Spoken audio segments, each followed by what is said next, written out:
This morning, our Old Testament lesson comes to us again from the book of Isaiah, the 11th chapter, the 1st through 4th verse. A shoot shall come out from the stump of Jesse, and a branch shall grow out of his roots. The Spirit of the Lord shall rest on him, the Spirit of wisdom and understanding, the Spirit of counsel and might, the Spirit of knowledge and fear of the Lord. His delight shall be in the fear of the Lord. He shall not judge by what his eyes see, or decide by what his ears hear. But with righteousness he shall judge the poor and decide with equity for the oppressed of the earth. Our gospel lesson this morning comes to us from the Gospel of Matthew, the 1st chapter, the 1st through 6th verse. I invite us to stand for the reading and hearing of the Scripture as we are willing and able to do so, both in body and spirit. An account of the genealogy of Jesus the Messiah, the son of David, the son of Abraham. Abraham was the father of Isaac, and Isaac the father of Jacob, and Jacob the father of Judah and his brothers, and Judah the father of Perez and Zerah and by Tamar, and Perez the father of Hezron, and Hezron the father of Aram, and Aram the father of Minabad, and Aminabad the father of Nahshon, and Nahshon the father of Salam, and Salam the father of Boaz by Rahab, and Boaz the father of Obed by Ruth, and Obed by the father of Jesse, and Jesse the father of King David, and David was the father of Solomon by the wife of Uriah. These are the words of God for the people of God. Thanks be to God. So we have a bit of the genealogy of Jesus today, and we also have Isaiah's vision of a shoot coming out of the stump of Jesse. And so it made me wonder, what does your family tree look like? Is your family tree one of those great oaks with branches that spread far and wide with deep roots and maybe a few nuts strewn around the base? Or maybe as you envision your family tree, you envision a palm tree. Because one of the themes that seems to run throughout your family line is a love for beaches and ocean and warm weather. I don't know what you're doing in Kansas, but beaches and ocean and warm weather, and what you can see in your family tree is the swaying in the breezes of those palm fronds. Bing Crosby starts the song White Christmas with that image. Maybe your family tree is a Scotch pine or a blue spruce. Maybe it's one of those cedar trees that dot the countryside, most especially as you get out into western Kansas. They are as numerous as the wind will blow the seeds. What does your family tree look like? Is it evergreen? Is there something about your family line where you can see struggles and heartache and heartbreak, and yet there was always this determination to overcome. There was always this determination that life was worth it, that your love in your family was evergreen, if you will. What does your family tree look like? In none of those descriptions did I talk about a stump. I didn't ask you if your family line has somewhere in it this place that life and love and family just stopped growing, because that's what stumps say to us. Either a storm has come through and there's been a tornado or a hurricane or something has happened, or a hailstorm where the leaves and the branches and the tree have just gotten so beat up, so destroyed that there was only one thing to do if it hadn't already fallen down by itself. And that was simply to cut it down. The stump being a reminder that at one point there was life. You see, that's the vision that Isaiah prophesies into this morning. A shoot shall come out of the stump of Jesse, and a branch shall grow out of his roots. Because you see, Isaiah doesn't want to pretend that things are not pretty bad to the people that he is prophesying to. As Pastor West shared with us last week, the people of God have been defeated by the Assyrians multiple times. And then when the Assyrians are defeated by the Babylonians, so are the God's people defeated by the Babylonians. And so it doesn't seem to that community of people, that there is much life anywhere. And Isaiah has the audacity to speak right into that destruction, right into that lack of a vision of life or anything green. A shoot shall come out of the stump of Jesse, says the prophet Isaiah, and a branch shall come out of his roots.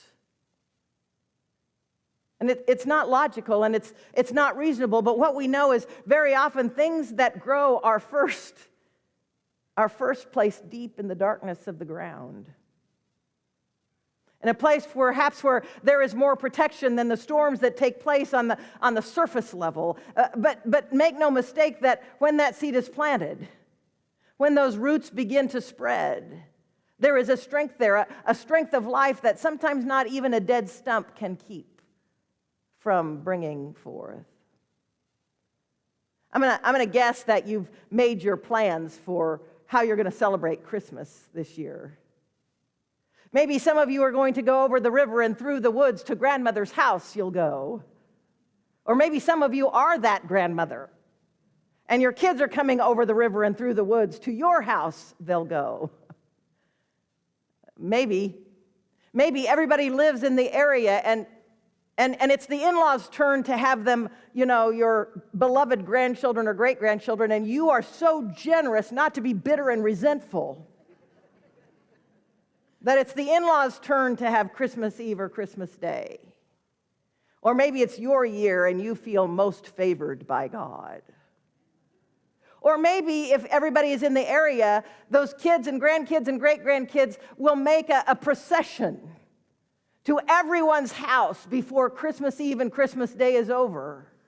But by the time they get home, what they're most grateful for is elastic in their jammies, because they've had so many Christmas Eve and Christmas lunches and Christmas dinners. Maybe your family is not going to travel and no one will be traveling to see you this year. Maybe you've decided you will go to Christmas Eve and you will come to Christmas Day services Christmas morning, and then you're going to go serve at a food kitchen. You're going to go serve those who don't have a choice but perhaps to be alone, but also without shelter or comfort. And maybe that's how you will spend your Christmas. The question, no matter what your Christmas looks like, the question that Isaiah, the prophet, is asking us this morning is, where will we find that sprig of green? Whether you are surrounded by so much family you can't hear yourself think, or you're by yourself, where will that sprig of green come out of the stump? Where will that branch begin to grow and take root in the life of faith that we claim to have together?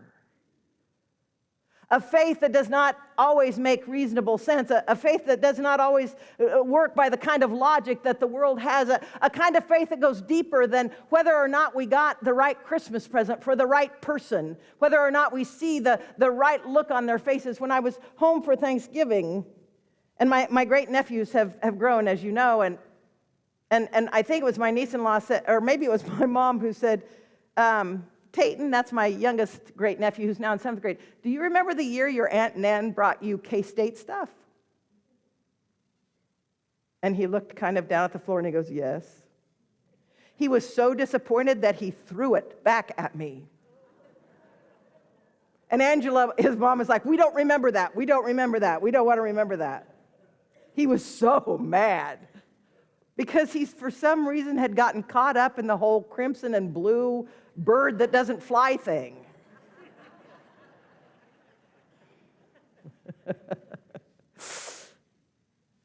See, sometimes Christmas doesn't work out perfectly.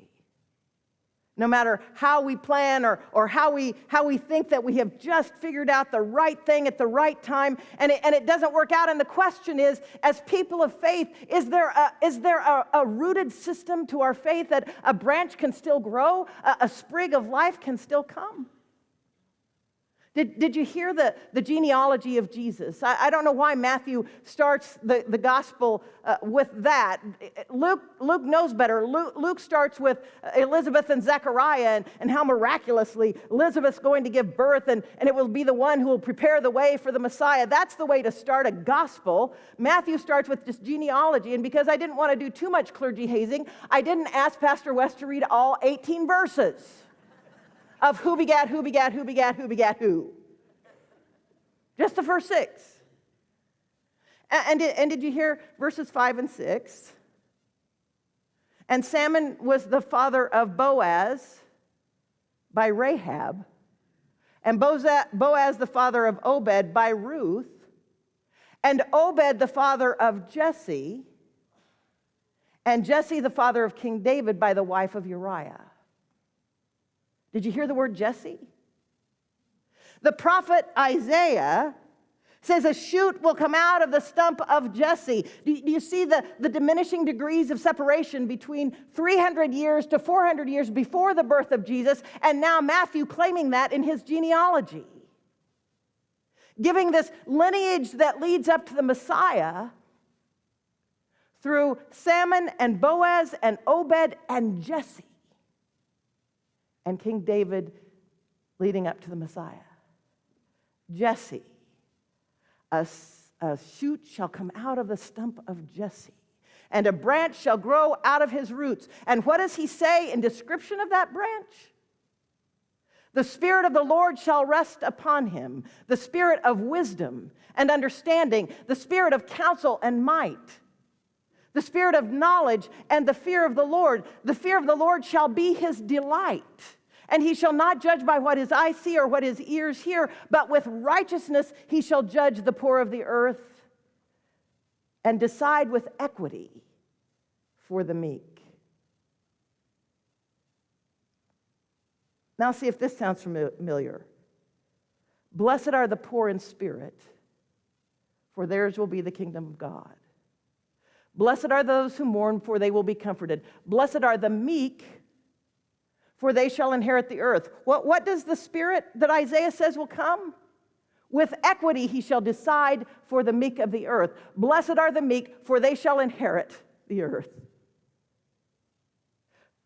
Blessed are those who hunger and thirst for righteousness. Wait, what did Isaiah prophesy about this branch that will come out of the stump of Jesse? And with righteousness he shall judge the poor. Blessed are those who hunger and thirst for righteousness, for theirs will be the kingdom of heaven. Blessed are the merciful, for they shall receive mercy. Blessed are the pure in heart, for they will see God. Blessed are the peacemakers, for they will be called children of God. Do you see the diminishing amounts of degrees of separation? Meekness and righteousness, Isaiah says 350 to 400 years before the birth of Jesus. And then in Jesus' first sermon, we hear words that echo and connect us back to that vision. Isaiah isn't prophesying Jesus. Isaiah is prophesying a servant leader for his people in a day and time when the world seemed without life, and certainly without abundant life. And 350 and 400 years later, Jesus begins his ministry, gives his first sermon in the Gospel of Matthew. Matthew, who starts out with the genealogy of Jesus to connect Jesus back to King David, back to Jesse. And Jesus says, blessed are the meek, for they will inherit the earth. Blessed are those who hunger and thirst for righteousness, for they will be filled. See, there is sometimes this mystery in the midst of those family trees, those family lines that we find ourselves sometimes caught up in, wondering what kind of family tree you have. Is it that grand and glorious oak with deep roots and wide branches and a few nuts strewn here and there? Is it that palm tree that sways in the breeze? Is it that evergreen, whatever kind of pine it is that reminds you that there is always life? But in the midst of that, do you ever allow the possibility that God was right in the middle of all of it? Not just those nuts that became wide and vast and expansive successes in the eyes of the world, But God was right in the midst of those times of pain and suffering and mourning, those times in our family trees where maybe there's a gnarled knot in the trunk. Maybe there was a branch that split off. Maybe a storm came and the tree never completely recovered. And God is in the midst of all of that. Because did you hear in the genealogy, in those first 6 verses, and it's the only part of the genealogy, 4 women are named. Women are never named in genealogies from that day and time. 4 women are named. Tamar, who was essentially assaulted by a king and through her own intellectual savvy, figured out a way to have her child that she became pregnant with by that king, to have that child taken care of because she pressured and, frankly, she threatened that if the king did not, in fact, claim she and her child, she would let everyone know what he had done. Sometimes our family lines aren't exactly the picture that we paint. And then there was Rahab. Remember Rahab? Rahab ran a brothel.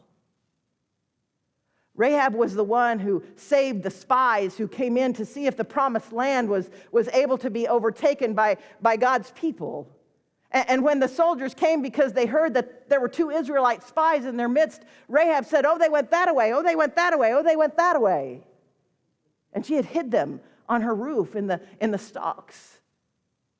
And they said to her, "Because you saved us, because you believed in the Lord, when we come in to sack the city, you and your family will be saved." Rahab is in Jesus' family line. Rahab, a brothel owner, is in Jesus' family line. And we're afraid to let anyone know about, strange Uncle Gene.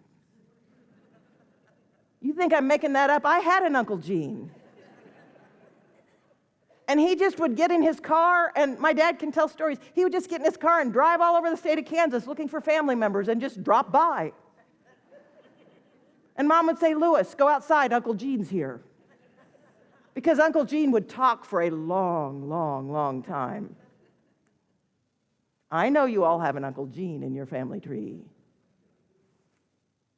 So there's Tamar and there's Rahab who find a way to save themselves and their families through their intellectual wit. And then there's Ruth. Ruth, we have such romantic feelings about Ruth because whither her mother-in-law goeth, she goes, and wherever her mother-in-law stays, she stays, and her mother-in-law's people shall be her people, and her mother-in-law's God shall be her God.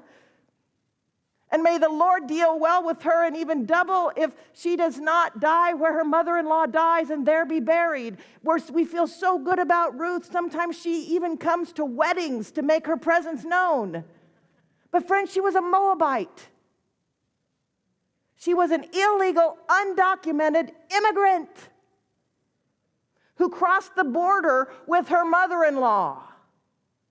And she's in Jesus' family line.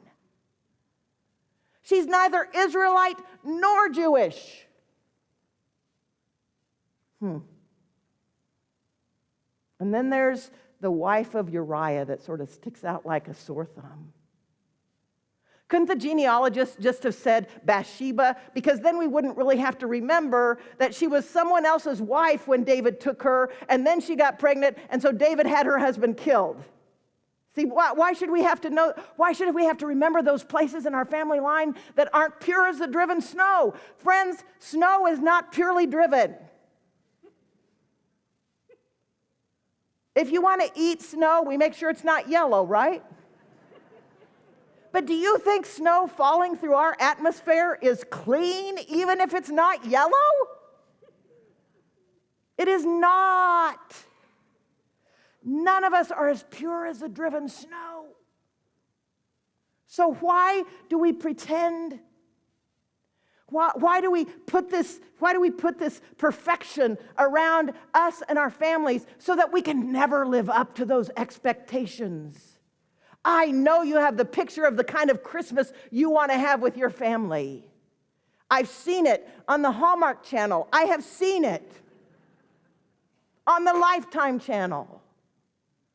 There's a little bit of rockiness, but then it all turns out perfectly in the end. I'm going to guess that some of you have family trees that not everything in your family turns out perfectly in the end.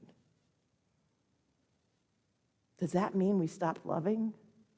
Does that mean we stop living? Does that mean we stop having any kind of hope? The question remains the same, friends. The question is, where do we see a sprig of green, even in the most desolate or depressing of circumstances? Where do we believe that in the roots God has planted, that there is a branch that will come forth from those roots, that will give us the strength and the faith to face whatever storms may happen on the surface?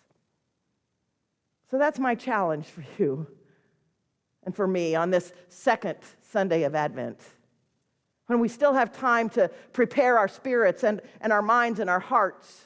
I want you to look at that family tree, and I want you to look at the hard parts as well as the parts that are just so wonderful you can't even stand it.